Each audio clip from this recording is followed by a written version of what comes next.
Area, अरे area कुत्ता के होला शेर के ना।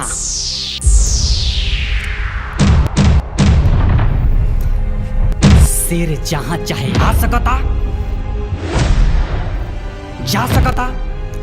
और सुन, अगर एक बात ते हमारा एरिया में लौकली न तब घर में घुस के मारम। कल राखी के दिन पर अपना बहन के ऐसा गिफ्ट दौलाई ताकि ओकरा माई बाप के प्यार कबो महसूस ना। हाँ भैया, काया मारवा के बहन दिया रे, एकरा के देख के तो मुंह में पानी आ गए। एकर ऊ हाल करसन कि एक मुंह देखावे लायक ना रहे। घुस गइल रात के अन्हरिया में, घुस गइल रात के अन्हरिया में।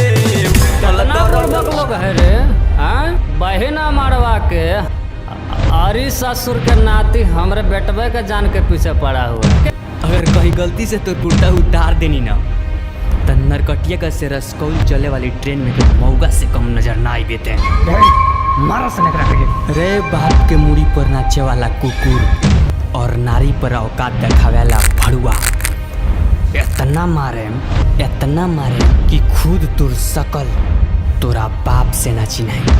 उठल दर्द भोर हरिया में, उठल दर्द भोर हरिया में। लाज